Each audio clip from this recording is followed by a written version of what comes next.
All right. Happy hour. Happy Friday. If you have a beverage in hand, doesn't matter, alcoholic or not. Cheers to you. Cheers to being here today. So excited. Yeah, cheers. Cheers. So excited for all of us to show up. You guys, we've been having these conversations and we always go back to, having real dialogue. The truth of the matter is that the topics that we're bringing to light are those that we feel are needed. And when we originally planned the program and the concept behind the Stylist Culture Collective, the idea was to have conversations that were needed in the industry. And you all know, and you've all, many of you have been on every single call, and thank you to those that are showing up. And of course, there's no expectation that you make every one, but for so many, we've also seen it bring value into your business. We're seeing you show up on social media, take tips from the lessons, and nothing brings us more joy than that. But the reality is that as we were planning through the topics, we were talking about the things with this proposed concept that we were going back to work. And some of our sisters and brothers are heading back to the salon. We know that Georgia is really, loosening up the guidelines and allowing some of our industry professionals and buddies to head back to work. And there's likely a lot of emotions from a lot of different angles in relationship to that. And then the rest of us thought we were going back to work and are now learning that we have some additional time at home for those, industry professionals that are in this area. And because I work in distribution and manufacturing and all these things, obviously when my people aren't working, it shifts my business as well. And, as we were all talking, we were just like, we've had the conversations. We've shared the information. We've talked about how to plan, what to plan. And if you haven't learned it or heard it with us, you're probably having that conversation with your buddy, with your coach, or with some other organization who's sharing the same kind of information, right? The information of how to prepare. And we value it. Hence, we have put our names and dedicated our time to it. But the reality is that we cannot prepare ourselves out of feeling. We cannot become so focused with such a defined plan that we become so lost in the actual idea that we get to choose. We are going to have to step back into those first conversations with customers. And I don't care how many times you rehearse it. I don't care if you have the best written language in the world. In that moment, you're going to show up human. And the first time is going to be the first time, no matter when it happens. And so today we know that there's so many thoughts going on in our brain. And, my personal experience, I have slept less in the last 4 weeks. And I am not a person who struggles with sleep. I'm manic in the middle of the night. I am worried. I have the inside of my mouth is literally like, I don't know if any of you guys are grinders and you clench so hard that well, maybe I just have chubby cheeks, but all in here gets super raw. And then when I talk, I bite my own freaking cheek. And so I'm pissed off because I'm talking. So rather than us talking just in front of you, we want to invite everybody to have and join us in conversation. What are you experiencing? How is this showing up? What is your biggest fear? Not for us to focus on the negative. We don't want to focus on the fear. That's an emotion we were gifted because in real life, that's a real reaction. And it's okay to be experiencing fear. There's no shame in that. But let's unpack that and see if we can find some comfort. Let's see if through dialogue and through understanding and being with one another, if nothing more than to giggle and simply say cheers and celebrate another freaking Friday, because it's one Friday closer to when we're back with our guests and back in front of our people and implementing some of these very real tools that we have already learned and we're going to continue to learn, because this is not an invitation to go stick your head underneath the comforter until this thing is over. This is an invitation to feel all the feelings without shame, be here in community, doing it the same, and then let's talk about it. So I know that we've had some conversation with our leaders, but I literally invite anyone, if you're not comfortable coming off mute, put it in the chat box. But what are you worried about right now? What's showing up for you in that space? What part of your body is hurting? Mine is my freaking mouth. probably because I use it a lot. And it's an area in which I hold tension. And I am truly uncertain. I know that we're going to get through, but I want the answers. Like, I want someone to tell me, like, I know with certainty we're going to be okay. But I also know there's going to be a lot of pain between now and okay, because there are a lot of new experiences. And I don't know about you guys, but I didn't go from sitting on my bum to running without skinny knees falling on my face, banging my forehead. I mean, toddlers have a oversized forehead to protect their face because they stumble so much. So I know I'm about to stumble a ton, and I'd love to hear from you, beautiful peeps. What's on your mind? I can speak to that.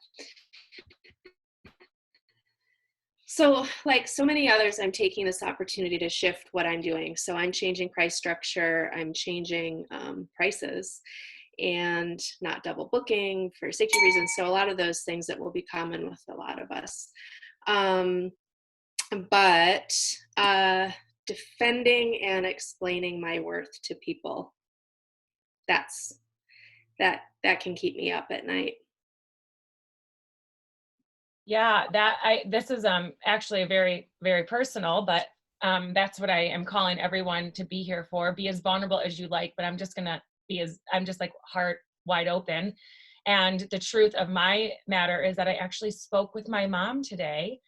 And it was obviously intended to be a conversation to have today, I believe, because we were going to have this conversation that I didn't even know was going to happen. But I realized that from a very early age, I have felt unworthy.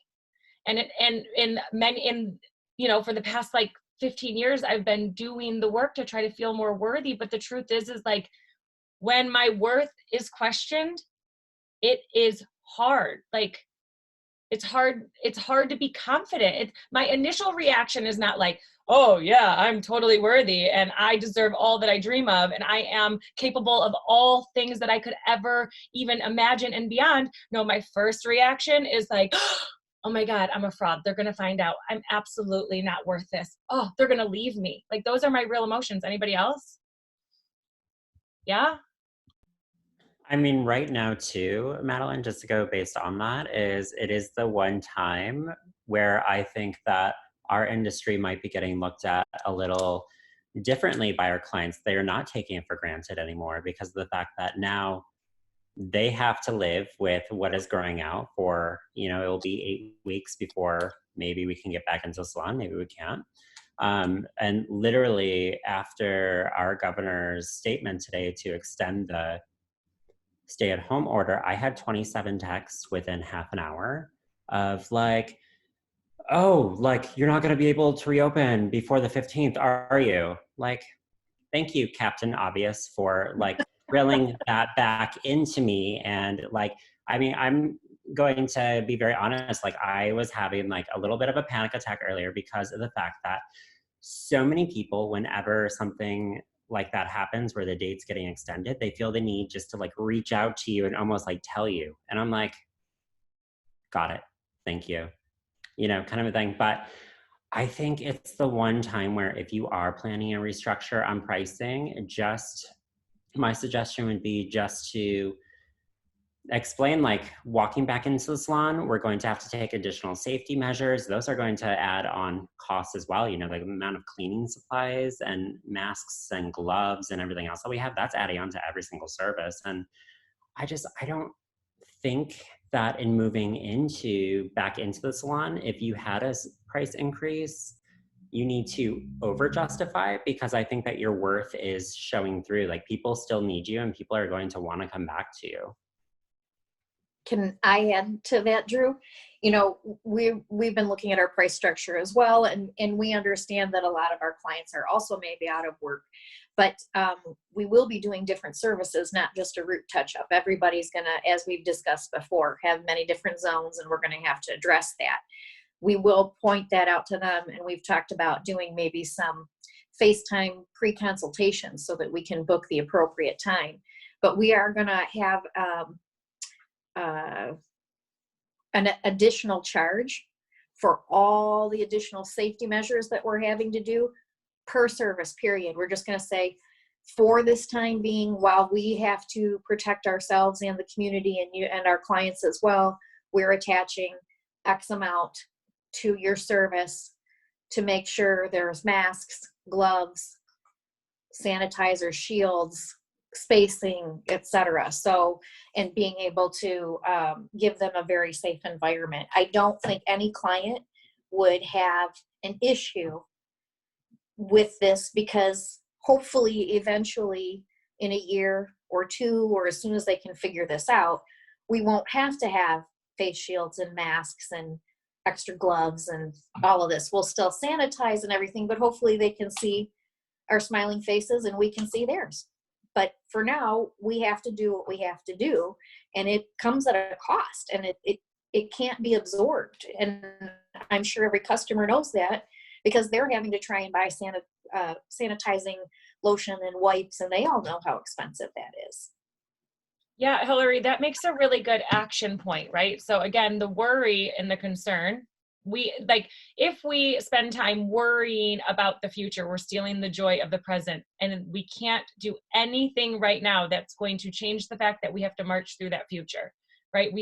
We're going, not have to, because we'll be so blessed to, but we're going to be blessed to be back into, each profession in the way that we show up in that together. So, but I loved the concept, or the idea, the implementation that can be part of this, that part of the feeling. And then the thing that I can control is that I can have a one set service charge that's now a new add-on that isn't part of the service price. And that's going to help me cover, because, and, if you're not in Georgia, and for those of you that are, thank you, because we'll learn so much by you being the first ones back. But for the rest of us, we're able to watch from the outside, and we're going to learn what are some of the implications or ways that business has shifted for them, and will likely be instilled here as well. And that could be things like having clothing, coverage, kind of like scrubs that you have to change between customers. And there's so much uncertainty on what that's going to look like, that the thing that we can rest on is when I get all the numbers, when I understand how much, and I can break that up over per customer, there will be a estimated dollar value that I could add on, like a color charge, with a full explanation and understanding for my clients, that the reason I had to do this is an unforeseen new business expense. And it is in the best intention so that I can provide them the safest service possible. And when that dialogue is had, it can give us comfort in the whole unknown, big, gigantic question mark, like, well, how many masks? How much gloves? How many facial shields? Do I need scrubs? Am I ever going to be grateful to wear all black again? These are the things that we're going to be asking ourselves, right? So someone else, tell me what's keeping you up. What's got your tummy worried with worry? So I have been thinking about my responsibility towards my clients. I'm going two ways. I'm anxious to see them and get working on their hair. But at the same time, I don't feel like they understand what kind of risk that I'm putting myself at to do their hair. And I'm having a really hard time with that, because I'm getting these calls, like Drew said, and people are like, well, I guess you're not doing my hair on the 5th or on the 1st, and I guess it's going to be 2 more weeks. And I'm thinking, yeah, I get to live 2 more weeks. I mean, that's how I'm exaggerating it, of course, because I do that. But I mean, that's kind of how I feel a little bit. And I was talking to my husband, and along those lines, like our liability, like I'm a business owner. So we actually downloaded a liability form that the Boy Scouts and Girl Scouts have online. It's assumption of the risk and waiver of liability relating to coronavirus. I mean, it's just like another aspect of, dealing with people in our salons. And even if it's not our clients, it could be their families if they die and they trace it back to somebody that was at the salon.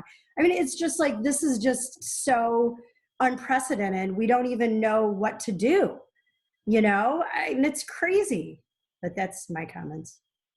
No, I love it. I just put the waiver of responsibility. I'm going to go find that for the boys, and I'll put that in our Facebook group. So for those of you that are on the call, if you have not added yourself to our collective Facebook group, Facebook Stylist Culture Collective, underneath there's a Facebook group. Just put your little behind in there.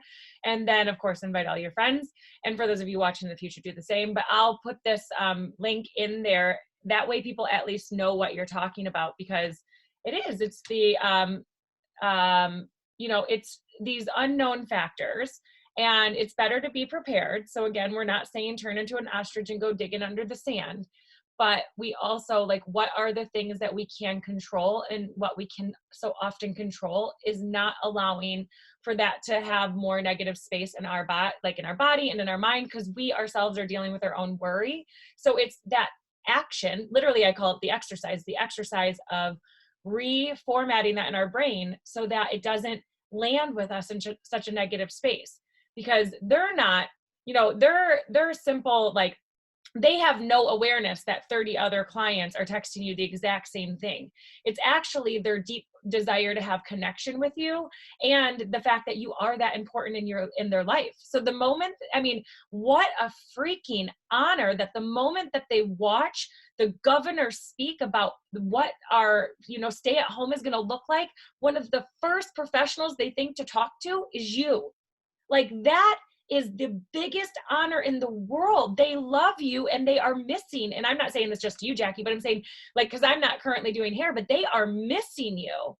And so when we get into this mindset of, oh my gosh, maybe the way they reached out and tried to connect and create intimacy didn't land well, I guarantee that wasn't their intention. They went into their phone like, this person is so important to me and holy stuff, like, I'm not going to be able to see them for another 20 days. And then who knows after that, will I be able to get right in?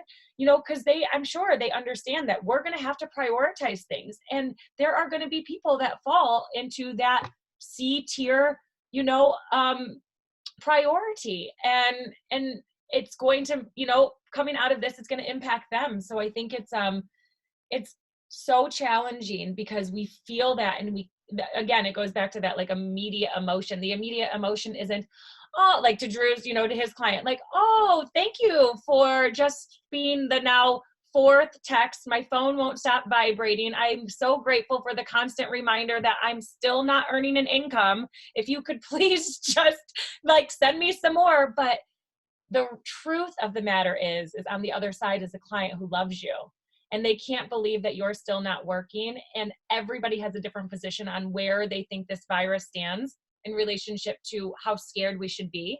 And I'm not going to speak to that because I have my own opinions and you're allowed to have yours. But the truth is everybody lands somewhere different.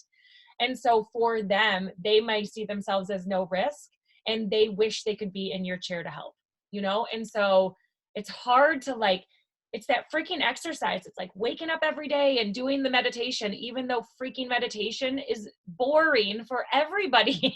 Like, nobody like, in the beginning, it's hard, and, you know, or exercise or go walking or whatever it is you do every day. We're like, it's recognizing that feeling, that vibe is not serving us being at our highest vibration right now. And so we're not going to be able to show up the best for people. And I love that you're like, this is just landing with me this way. And I don't want to, like, I don't want to feel that, you know, I know you don't, you're like the most bubbly person I know. So I know that when it starts to get you to this place where you're just like, you're like angry, and think about that, to carry anger back when we get blessed enough to go back, to carry resentment back when we get blessed enough to go back. Like, they will feel that emotion. And I know you, Jackie, so well that I can speak specifically to you that you don't want any part of that. You don't want to have that, like, anger at them, like, you vain asshole. I want to breathe, like, right? So I can't wait to hear the stories of all those people with their families and all the interaction. I mean, that's going to be so entertaining completely. So that's like the upside of it, is just hearing what went on. I mean, we all, like, left off with our clients with stuff going on, and then all of a sudden it's like, well, what happened? You know, it's always like a mystery novel, our job at that, you know, with that too. So it'll be fun to see everybody and hear their stories of what they did and everything else. So that's the upside of it, you know. Oh my God, that is brilliant. I'm sorry, I don't know if that just landed for everybody else the way it did for me, but to think, like, I cannot wait to go back and discover to investigate, what did the people I love the most do during this unprecedented time? What a way to be able to meet them heart to heart and really truly connect and serve at such a deeper level after we've all gone through something that without it being anyone's fault was traumatic. It imposes feelings of trauma. And what a way to meet them. Jackie, that was such a I love that. I absolutely love that. That is the connection on the other side. Beautiful silver lining. Oh, thank you for that gift. I want to jump in and add to this conversation, because really, like, Jackie, you kind of like said what I was thinking. You know, in this moment, we have opportunity and we can go in any direction. You know, our mind can take us to all different places. And I don't know if you're anything like me, but I'm not really the type of person that wants to run to uncomfortable things and like do the stuff that makes me nervous, or like, you know, that kind of like pit feeling in your stomach. I'm not like, yeah, sign me up. You know, I want to go the other way. So if you're anything like me, like some of the potential situations that we're looking at going back to can give you that feeling and you want to go the other direction. Or when you think about like even what Madeline was saying with pricing, you know, I have a similar situation in the salon where I'm like, gosh, my thoughts are on the pricing. It's giving me that feeling, but you know, I'm just going to make my decision and I'm going to go with it. The details, another story for another day, but it's just kind of like recognizing, okay, this is what I feel right now. You don't want to push that down or hide it away, because that's the reality of your situation. But that doesn't mean that we like wallow in it and become like overtaken by it, but just leaning into it and saying, well, you know, why am I feeling like this? Why am I, you know, thinking this way around going back in the salon? And when you kind of like extract it and now you have something to look at, it gives you the perfect opportunity to do like what Jackie did. You can sort through all this stuff, and then it helps you to bring in those connections to bridge that gap between now and when we go back. So you're prepared and you've kind of shifted your feeling around it so that when you go back, you can be excited to sit and hear the stories, because you've had time to grapple with those uncomfortable emotions and sort of like do the detective work and dig into what's really there and look a little bit closer at it. Yeah, and I feel so blessed. I'm sorry if someone just started talking. I'll go very quick. But I feel so blessed because we use an application, and I have no ties. There's no money to be made, but Voxer, Voxer, and we use that. And I use that in a lot of arenas in my life, but we use that, you know, specifically in our dialogue, and it allows for that verbal processing. And so that sometimes it's not that you need someone else to tell you what to do. It's that you literally have to go from full thought to fruition and get it out of your mouth and let it kind of stumble across your tongue a little bit to feel good about how or what to say or what you even feel, to get clarity in your own feelings. So that's really the call to community too, and the call to conversation. So I have a lot of the things that have been stressing me out have been, you know, one thing after another. Fear of people not taking the whole situation seriously.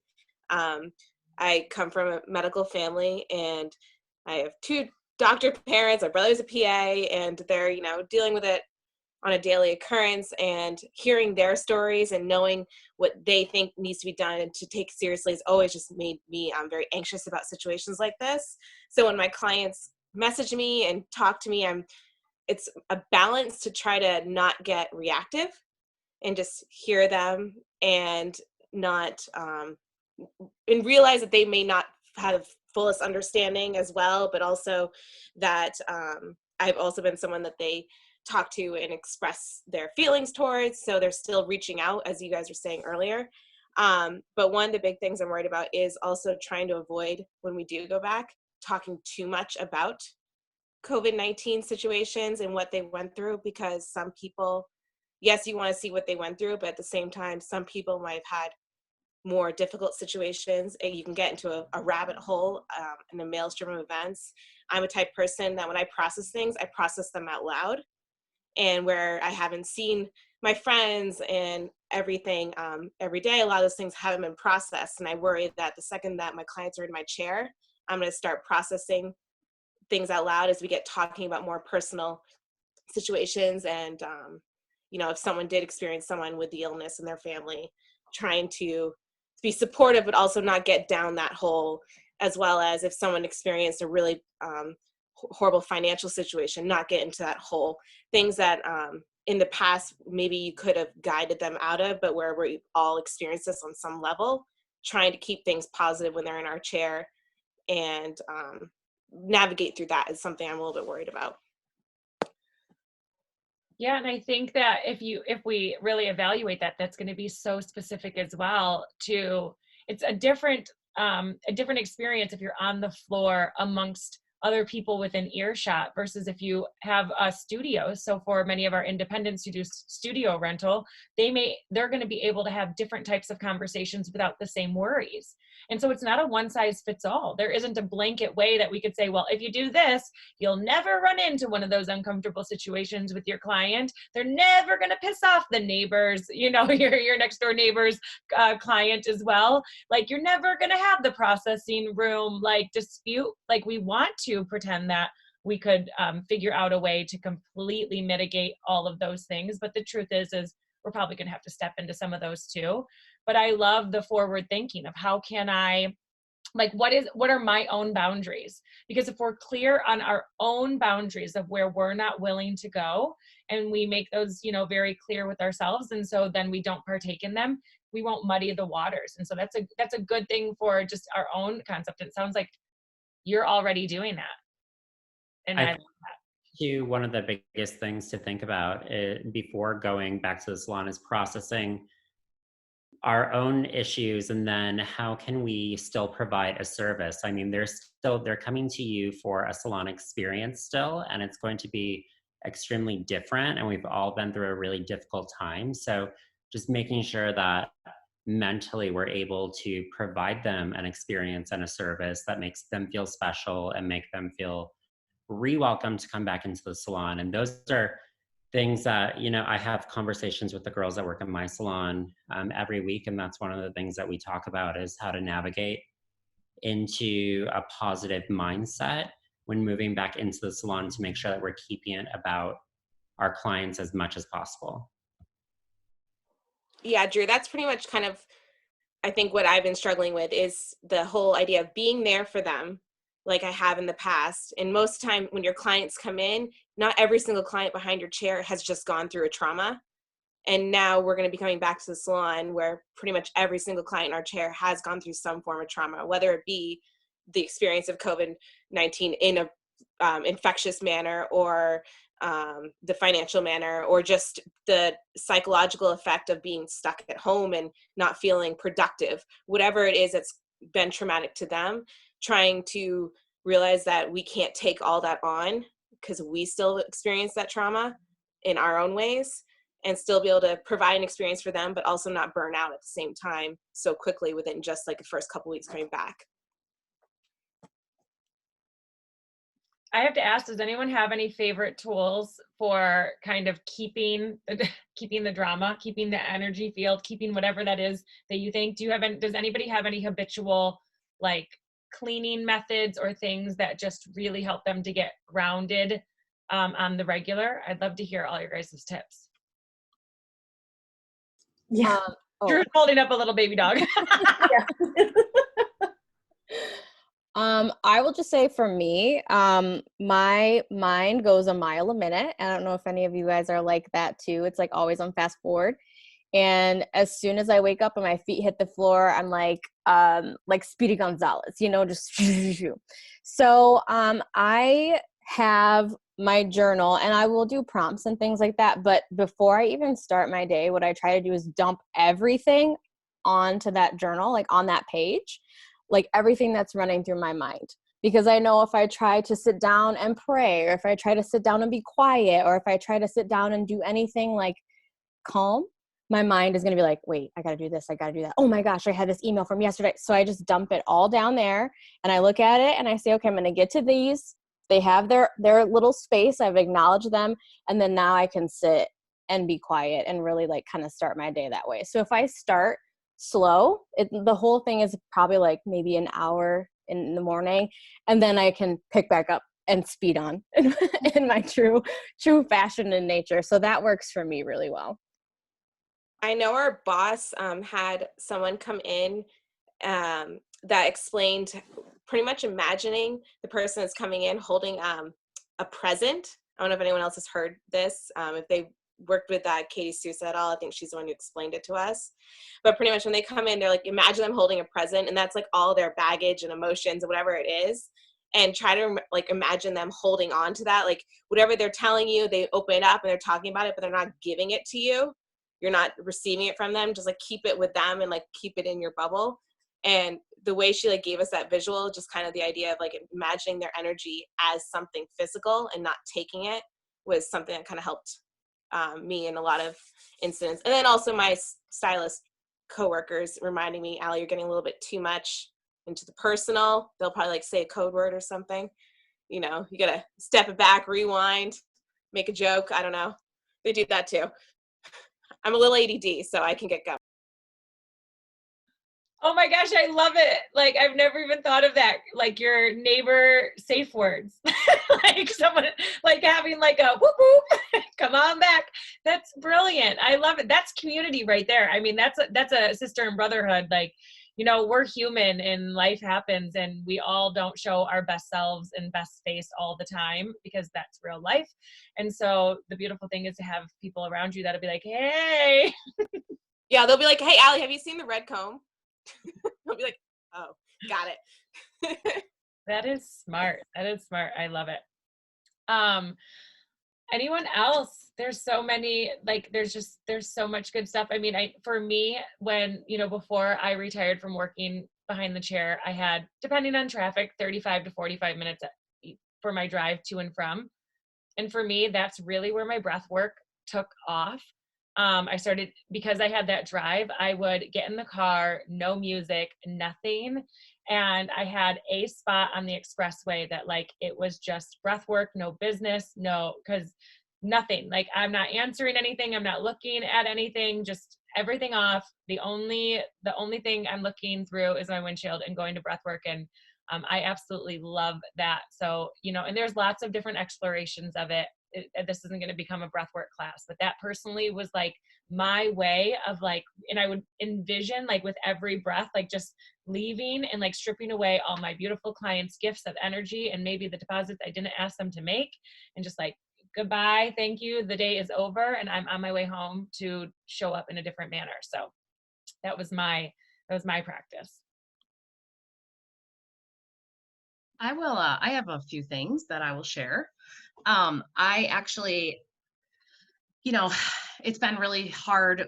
The hardest part for me with my clients reaching out are the extension clients. I have like about 10 or 15 clients that have fusion, that fusion cannot be taken out except by me. And these people are people that have like no hair on their head, that I have some of them that wear toppers because I do a lot of wig work and I do a lot of extension work. And I just had a girl send me pictures and right before this call, and she's a nurse, of course. So she's right in with COVID, and she asked me if I could please help her because her hair is literally going to fall out. And they're so grown out now to the point where they were supposed to be coming out like the week we closed. So you can only imagine how bad they are. And for someone with fine hair, she only wears them for 2 months anyway.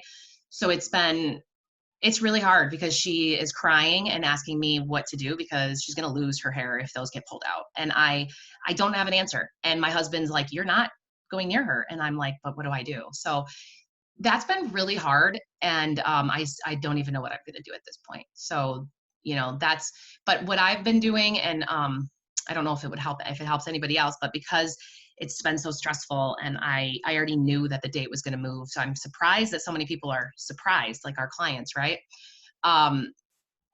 And what I've just decided is that to really hold myself and feel like that sense of worth and to bring myself up when I really want to drop and hide under the covers. And I don't know if you guys are experiencing, but I have constant butterflies. Like I've been off Xanax for 7 years powerfully, and I'm so happy. And I physically like just am like this. I feel like I need it again, right? But I'm trying. So what I'm doing is I'm indulging in what needs to happen. And what do we need? We need PPE. We need to know what to do. How do we go back? So I've spent the whole morning digesting Georgia's, plan. And I have phone calls with Chamber of Commerce's from the UP and all these places because I own the Michigan Association for Beauty Professionals. And I'm just trying to get everyone together so that we can unite. And I'm focusing on that so that it can help me thinking that I'm doing something good for Michigan.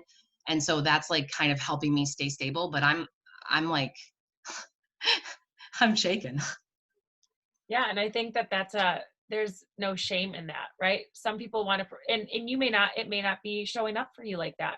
I have friends, we were, texting back and forth this morning, and for one of my friends, she's battling struggles, but one of her struggles is she actually feels bad for the amount of time she has. And like the fact that she has felt feelings of boredom and that she knows others' greatest wish would to be bored. So like, there's also this like comparative suffering. We can start to think that our pain isn't valid because it's not as big as someone else's. But the reality is when you're not sleeping, or you're showing emotional signs of fatigue, or you're overwhelmed, or you're feeling scared, or you're feeling grateful, or you're feeling refreshed, or you're feeling a newfound sense of hope, like all of these feelings were gifted to us on the emotional scale, because we're going to have different experiences through life and we need them. And so it's okay. And there's no shame in feeling that way, as there's no shame in someone feeling like maybe this is the long needed breath that they wish it didn't come in this form, but their silver lining is that it came right at the right time for them. So it is absolutely, it's so valid. I know so many people, like your shaky hands are the raw parts inside my mouth, like they can be presenting itself in many different ways, in many different forms. I'm going to, for now, for all of those that have tuned into this vulnerable conversation where people are sharing their ideas of hope, and also the truth of where they are today and how they're feeling.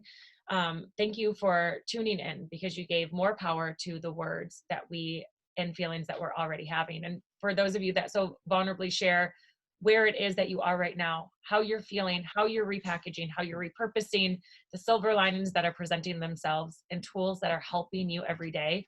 Thank you. Thank you for coming on and showing up and continuing to be here for this community. The reality is that we all take something away that was meant for us.